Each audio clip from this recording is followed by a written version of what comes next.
All right. Well, I'd just like to thank everyone for coming. This was so great. I loved watching all the movies from all my amazing classmates. And I'm so glad for all the people who took some time out of the day to watch this. It really means a lot. You know, we've all worked very hard in this class, and it's just such a great thing to be able to share our work at the end of it. Me and Anna are going to be leading Q&A. And if you have some questions that are, really pressing to you, then please put them in the chat, and we can get them to the uh, all the collective artists that are here up here.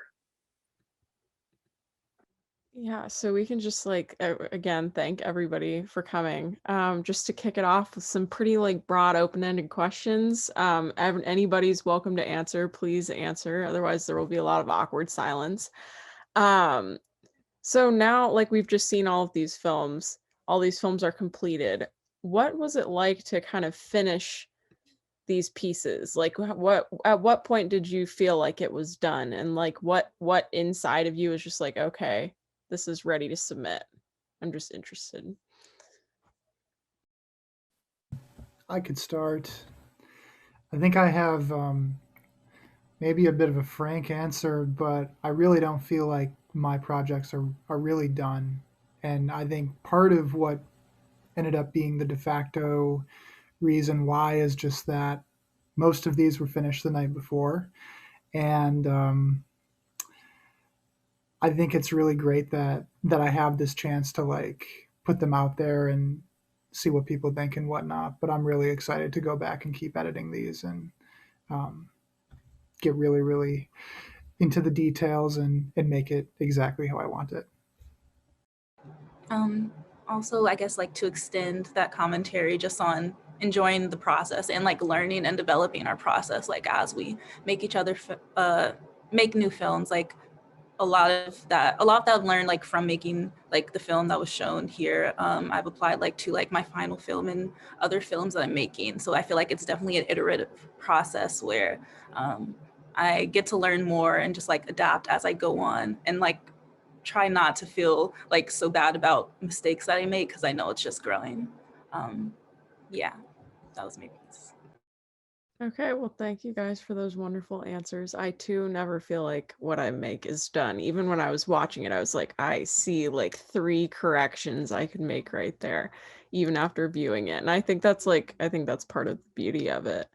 I feel like it's kind of, I mean, it's very present, but how do you think, that's also a very broad question, how do you think COVID has impacted your filming process? I know Sehwan, Polly, Matt, you guys were kind of orchestrating this collaborative effort to make that music video from many corners of the world.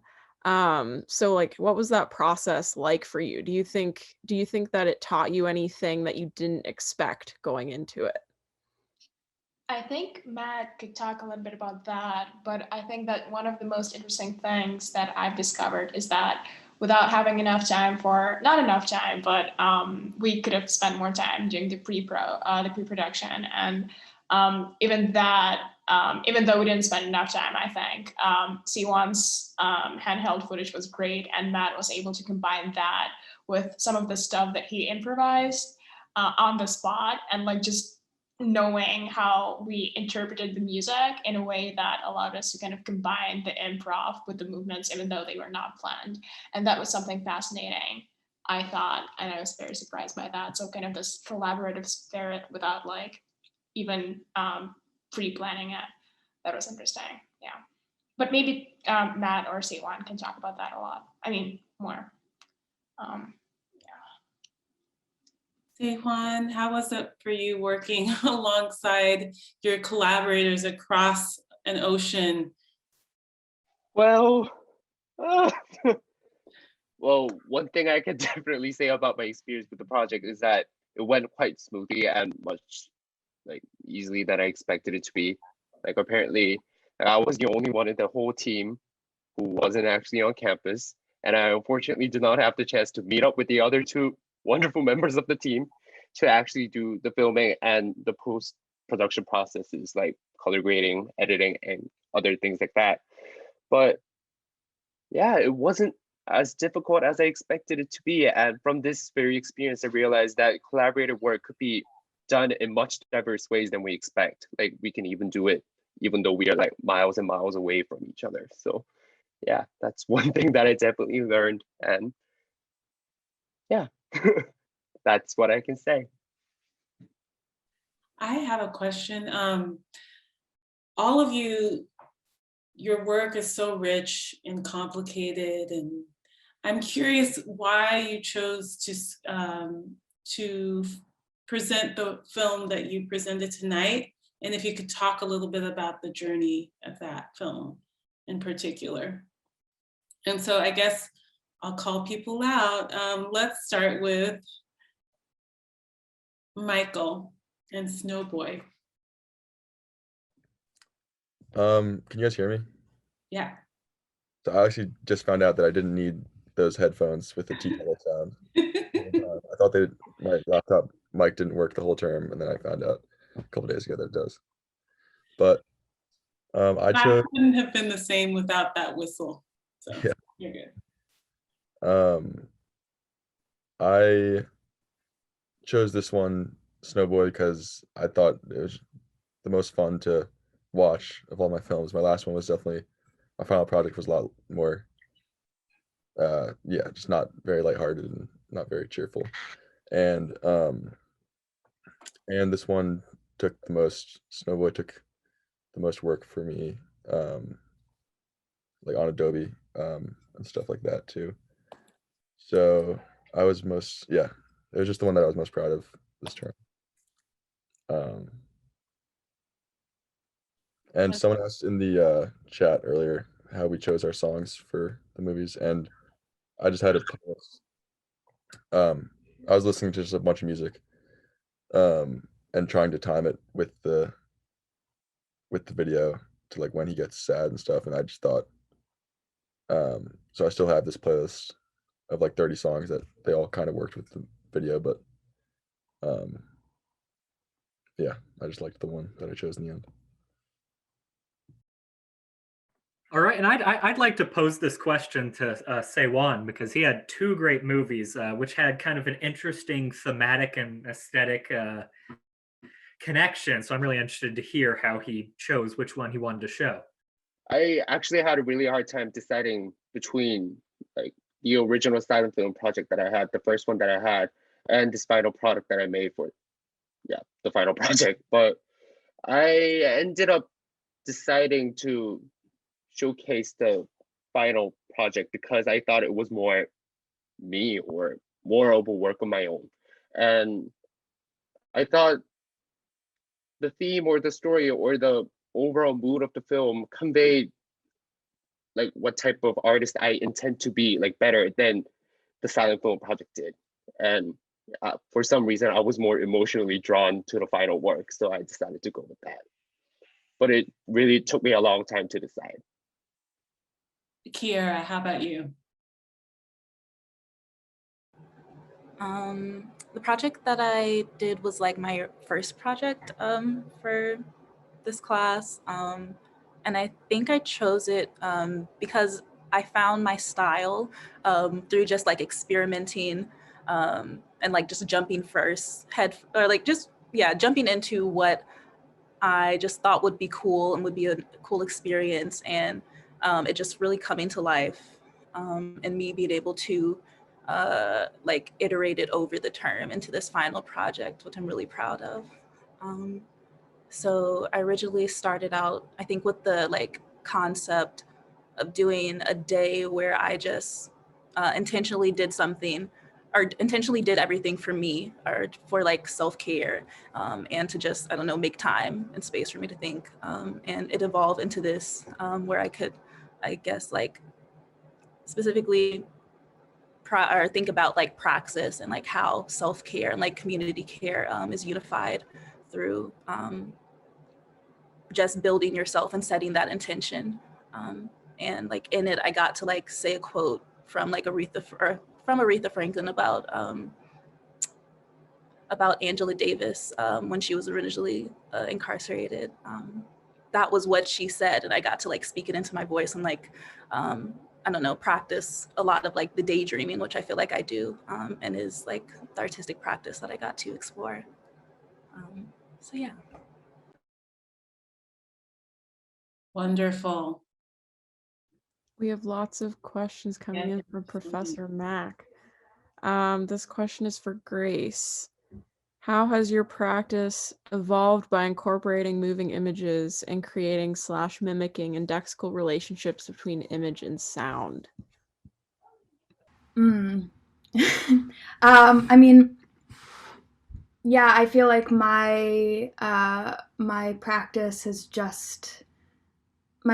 in moving image has just sort of begun, but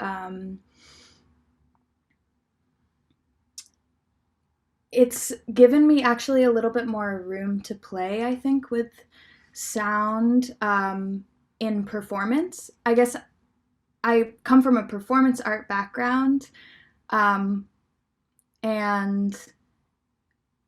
being able to work on film allows like maybe a little bit more play with like space and subjecthood that was difficult for me to access when I was just working in like live performance, in the live performance realm.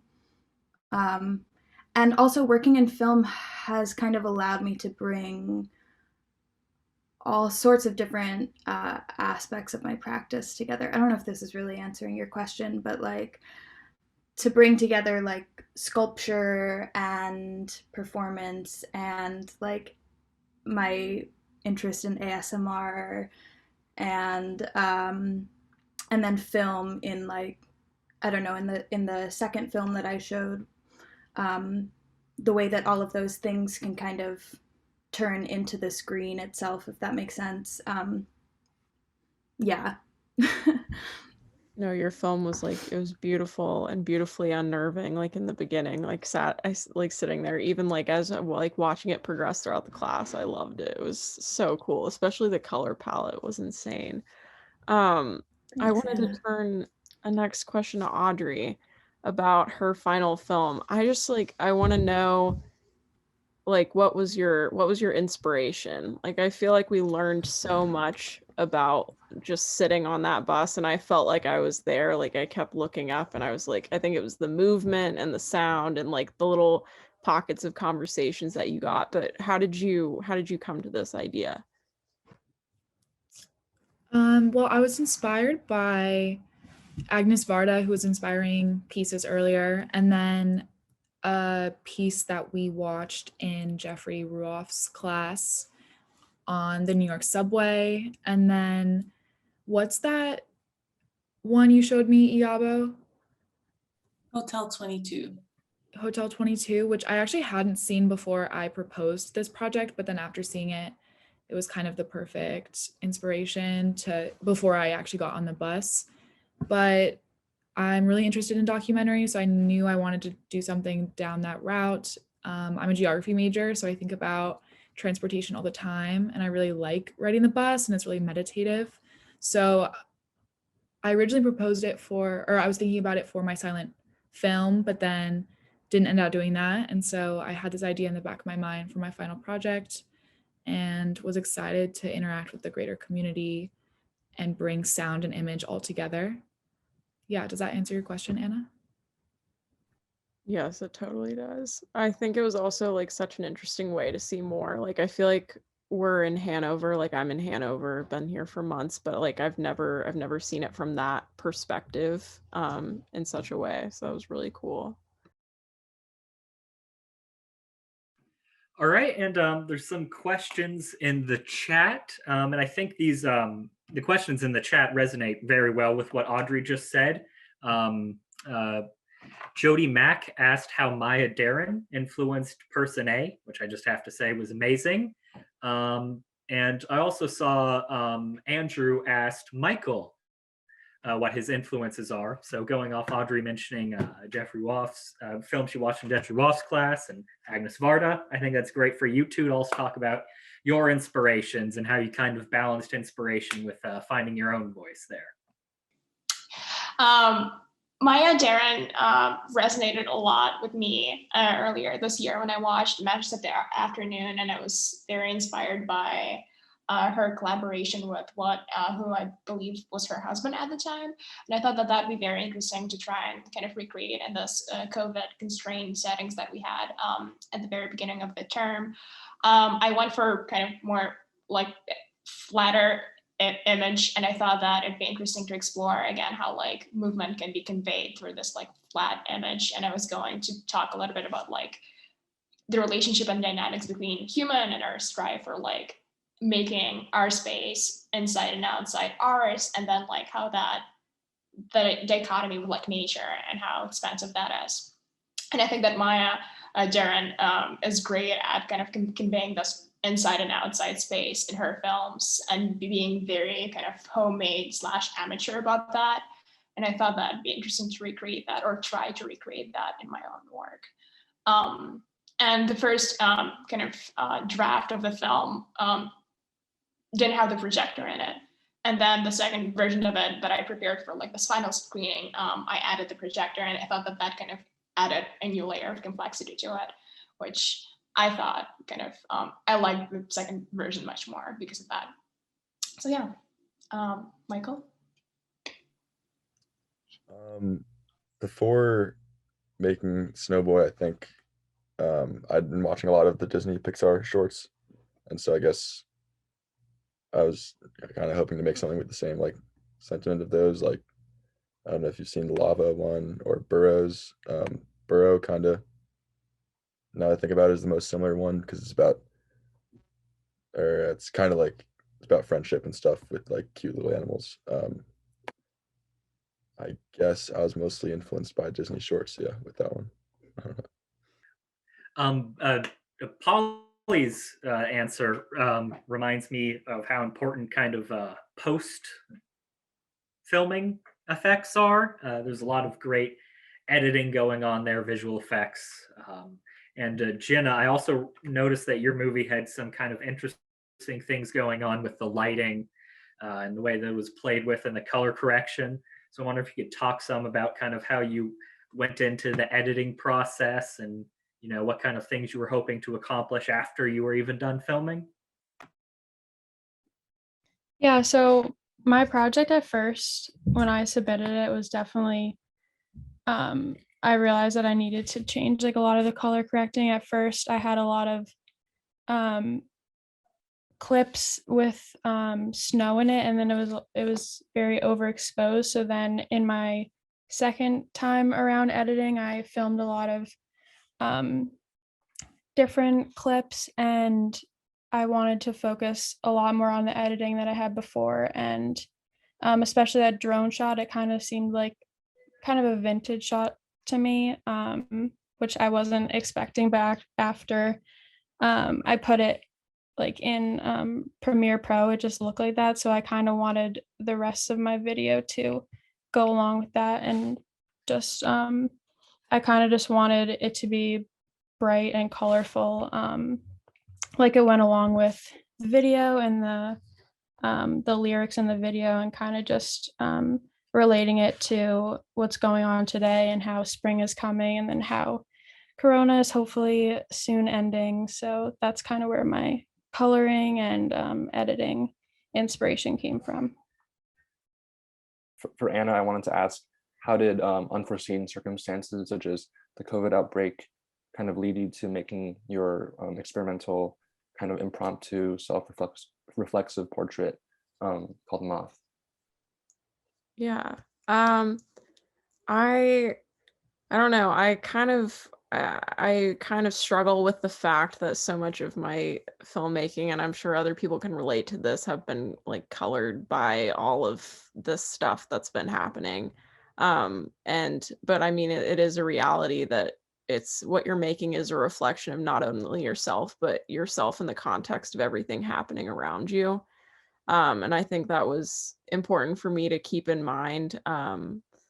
I think that like the state that everything's in, and like a lot of people that I live with had COVID, so it's kind of semi-stressful, isolating situation. But I think it put me in a unique headspace that kind of made me feel more vulnerable with the camera than I think I would have if I was just out and about and like my normal self.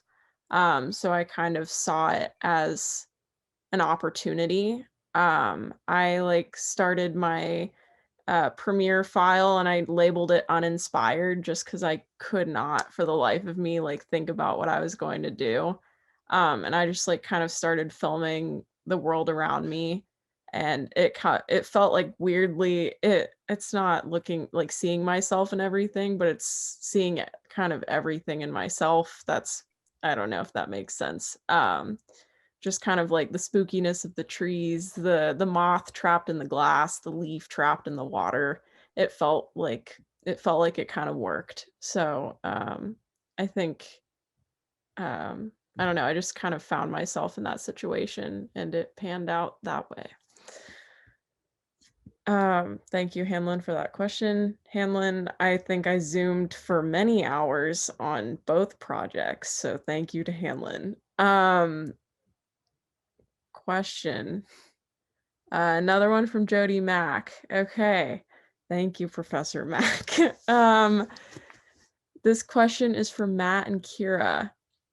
Matt, who is writing on Marx tonight, and Kira, who mentioned communism in her movie. How can we use cinema to imagine the future, reflect upon the past? Where do you see the boundaries between the personal and the political? Great question. I think I can take that up first. Specifically, I mentioned communism in my film as I was like revoicing or in my voice doing a quote from Aretha Franklin that she like publicized when Angela Davis, who was once affiliated with the Communist Party, about Angela Davis when she was in prison on false charges. But anyways, and I think like really reflecting on the past, or I guess like my entire concept was like daydreaming. So I feel like my artistic process is like kind of like daydreaming in real life. And I think like making what I like put out into like my film a manifestation of like sometimes how I see the world, and how that is essentially framed by me being a Black woman. I focus mainly on like Black women subjects and whenever I film. And that I think is just a byproduct of me, of the positionality of myself and how I see the world in my unique perspective. So I think because of my positionality, politics are always infused in what I do, because that's what I make my art about. And that's something I embrace, of course.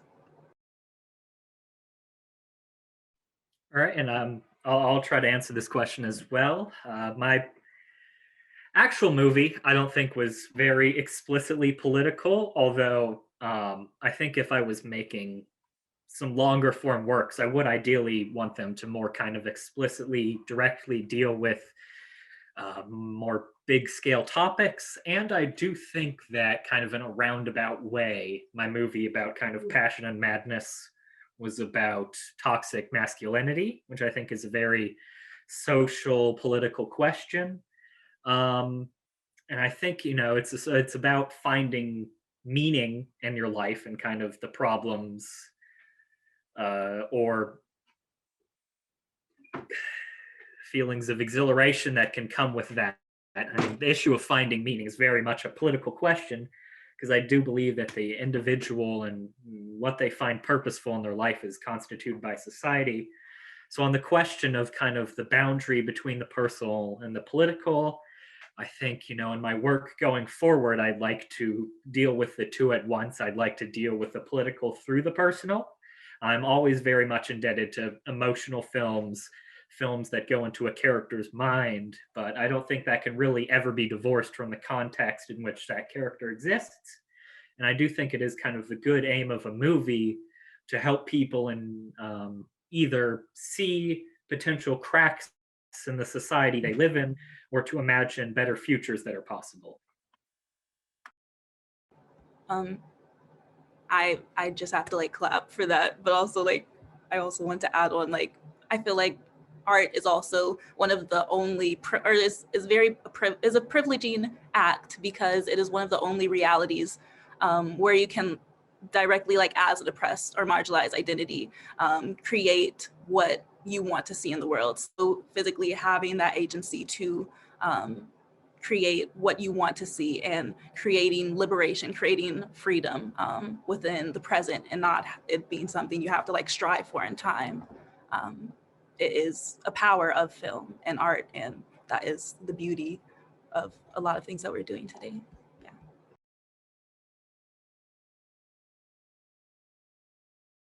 One more question. How has your praxis informed your sense of your own visual language, and where do you see it going next?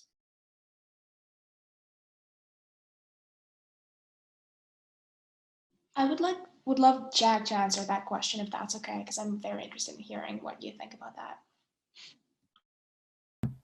Sure.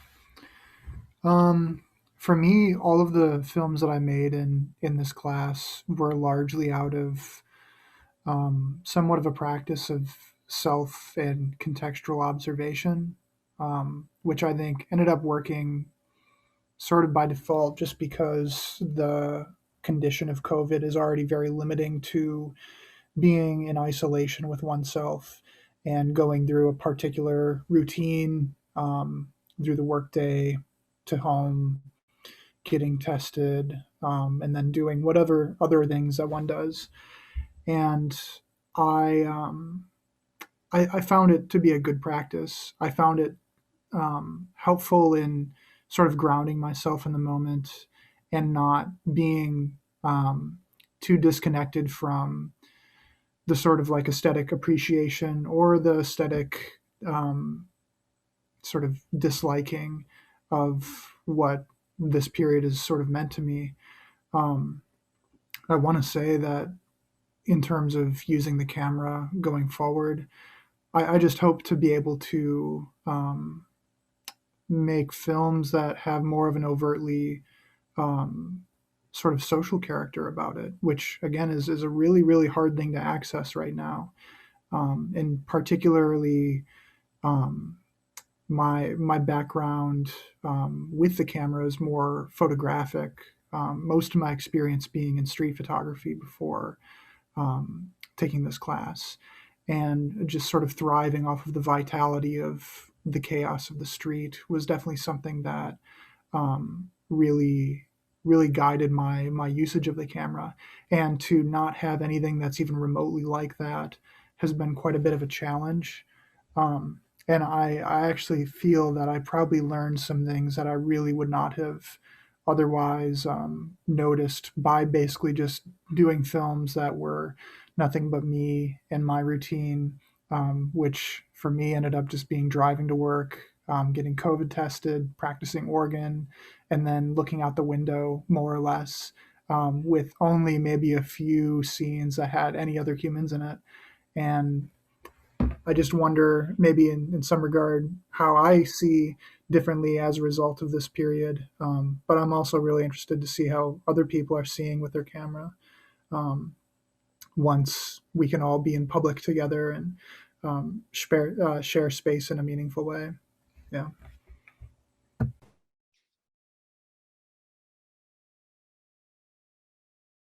To that end, is there anyone else that wants to share? We had a slow start in terms of getting out there and starting to shoot and really experimenting with the camera. And I'm just curious if anyone wants to share how they began, because maybe there's some people out there that are feeling stuck and not knowing that they can take action towards their own liberation or towards the invention of their present. So I'm just curious if anyone wants to share. I know, Kiara, you had some early mornings or you challenged yourself to do some time lapsing, and others spoke of some of their processes during the class. Is there anyone that wants to share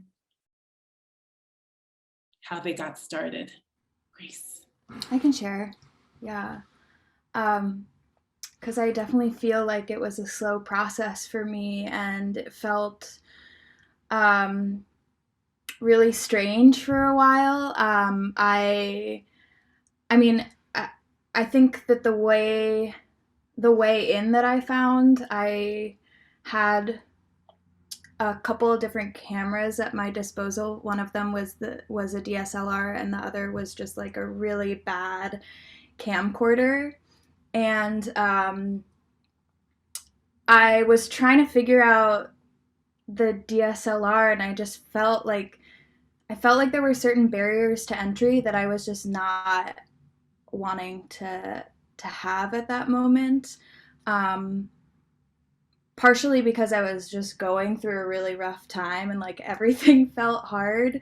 But I just like wasn't really connecting to the equipment, to the camera. And then I think it was when JP Snayadecki came to our class and was talking about sort of the importance, and I think Siobhan also, Mizrahi, just like talking about connecting to like your equipment in a physical way. And yeah, I just found like the camcorder was just so much easier for me because it didn't have all these settings. It didn't have anything that I needed to figure out. Like I couldn't control anything really. I just had to pick it up and like turn it on and gather material, which at the time anyway felt much better for me. And then when I came back to like maybe this more complicated camera, I just had built up a little bit of confidence that I hadn't had initially, and so that really helped me. One thing is, what I'd love to say as an answer to this question is, you mentioning Siobhan reminded me when she visited, and she said one thing that really stuck with me was thinking of going out there with your equipment as kind of a sport almost, and someone who plays a sport going out with their sport equipment, and that really stuck with me, because one, it made me just kind of think about how, I've never played a sport, but I like to watch them, and I know that practice makes perfect, and that's one of the whole big maxims they have. And also, when you watch a sport, it's not just about kind of who wins in the end; it's about the game itself. So it got me just really thinking about enjoying the process of making the movie, and not just worrying so much about what I put out there in the end. Retweet to everything that was said here. I don't know. I feel like naturally, like everyone, I go about like a little fearful when trying to like make something, because I'm always like, what if it, I don't know, there's always so many questions, like what if it doesn't come out. But definitely leaning back on the fact that you can just enjoy the process, and I don't know, inspiring yourself to just try is the first step, no matter what equipment you have. Wonderful. To that end, what is next? Someone says, oh, Jody says, there's an analogy there, Matt, in film perforations, so practice does make perfect, as in perforation. What is next for you all?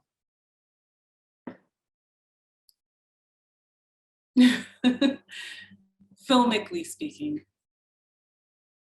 I think for me, I think it's bringing film kind of into your daily life. I think that filmmaking, like in such a great way, is so accessible now. If you do have, like, even if you have an iPhone or like a phone with a camera, you can like capture things that are meaningful to you, and edit them in any way that you can or will or please. Yeah, so I feel like just kind of incorporating it in more into my daily life and kind of gaining confidence with that would probably be a large thing for me. And also kind of just seeing how it can allow me to interact with other people. I think I've met so many great people from both of these film classes that I can collaborate with in the future. And that's really exciting to me, to be less of a lone wolf with a camera and have other people to make stuff with, because it was really fun to collaborate with everybody on these music videos in this class. So yeah, that's probably for me. Well, please stay in touch with one. Oh, Grace, please. I mean, I can go. I mean, I can say some things.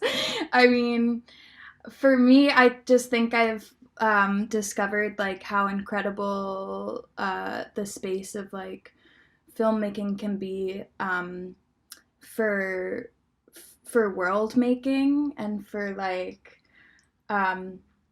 mocking up to different extents like these other worlds, and I'm excited to sort of continue to incorporate that into my practice of like installation and performance and sculpture, and the ways that like these things can speak to each other, inform each other, be different sort of iterations of the same thing that you're trying to sort of get to. Yeah, it's just an exciting new area of my own personal practice that I am hoping to continue to work with.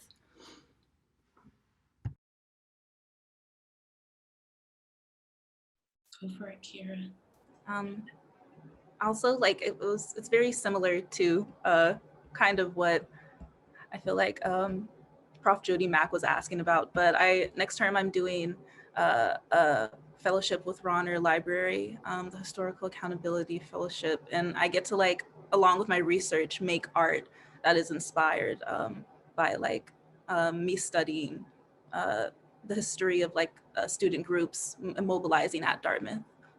So I get to like make art that is inspired by the past to like envision a future of these like student groups continuously like growing. And I don't know, definitely am so excited and like get to like imagine new things for myself with just cinematography and like art.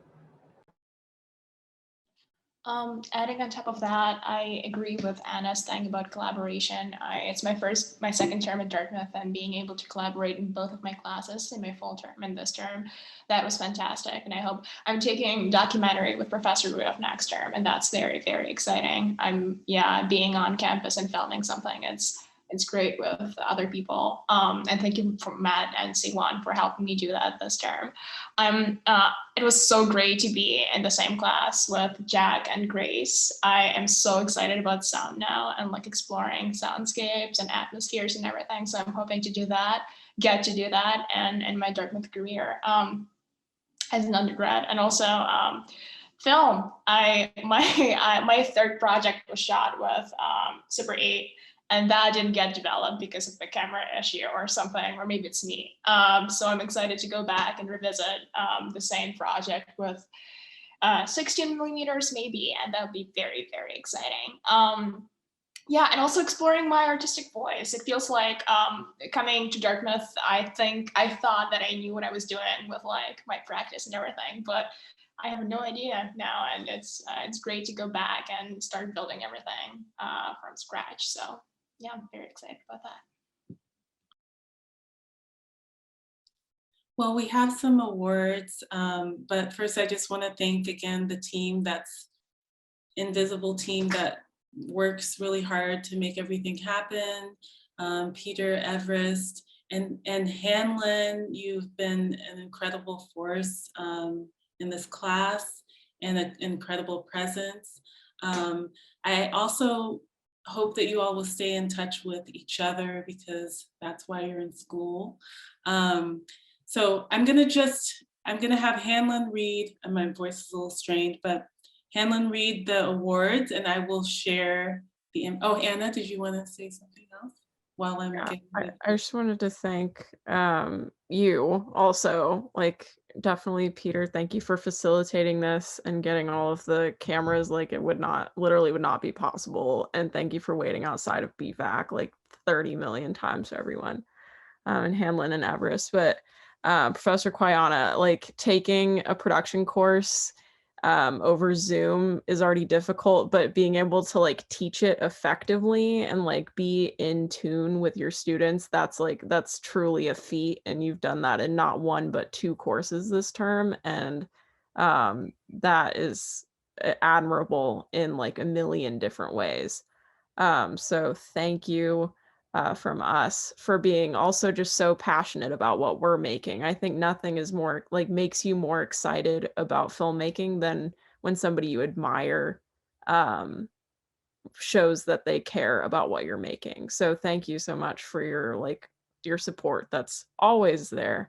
Thank you. Yeah. Wow. Gosh, Anna. You guys know that I'm here for you, and as are other people in the department. Of course, Professor Mack didn't even have to be here. She's here. And then Peter, of course, and Everest, and now Hanlon.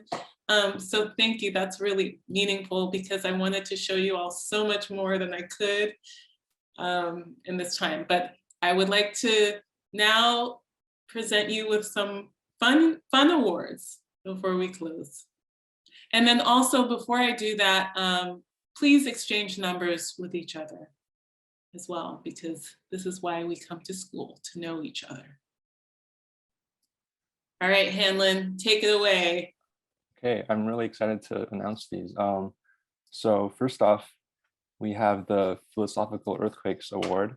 So for your ability to visually translate existential queries in interesting ways, this goes to Matt Evans. Woo. For the Visual Transportation Award, this goes to Polly for your ability to use image and sound to transport us into new portals of feeling and understanding. And we need to see your film in its proper space, and we'll do that soon. Awesome, thank you. Simply innovative. Look for that here. So for daring to play with the live action medium, incorporating stop motion, and for giving a snowboy soul and agency, this goes to Michael Carty. Liberating vision. There we go. For translating your personal vision into collective and liberatory ones, this goes to Kiera. Visual awakening. For your profound ability to help us to see common things with fresh and awakened eyes, Jack. Beauty and mundanity.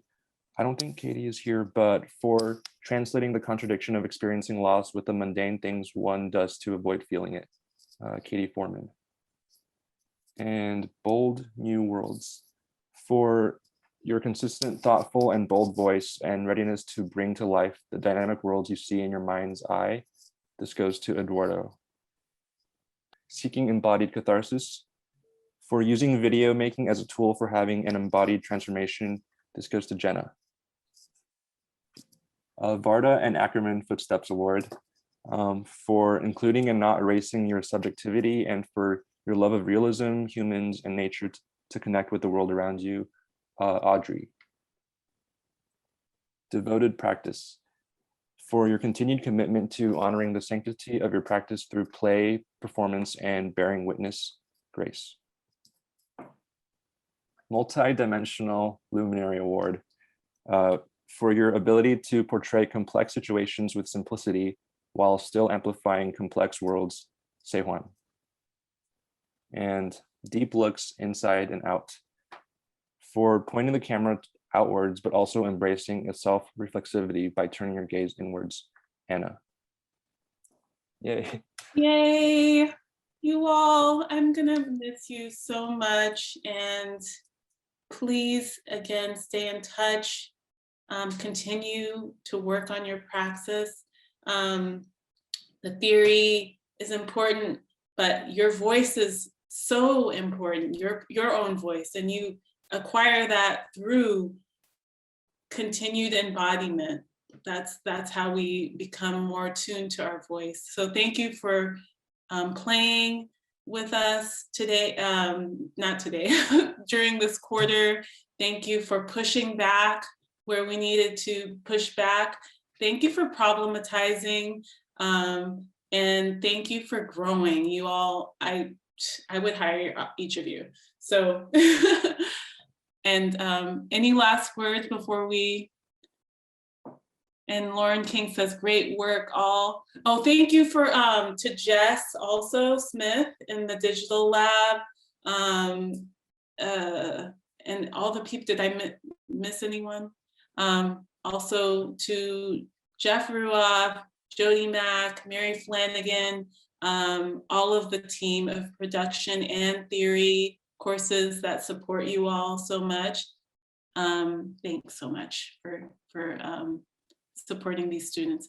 Arthur Lee says, I'm not in the class, but this panel has been downright heartwarming. Yeah, it was a love fest, Arthur Lee, just in class. I mean, I had sometimes when I would just cry, like afterwards, just feeling like I had meaning in this time, you know?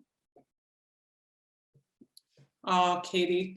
All right, guys. So shall we unmute ourselves and bid one last adieu to everyone? Well, not one last one, because that would be kind of somber, right? Unmute thyselves. Jody, Peter. Okay. Bye. Hugs. Bye. Bye. Take care of Bye. yourselves. Thank you. Thank you. Diabo. Thanks everyone for coming. Thank you for moderating, Matt and Anna. And see you all in the next classes. Bye. Bye. Bye. Thank you. Bye.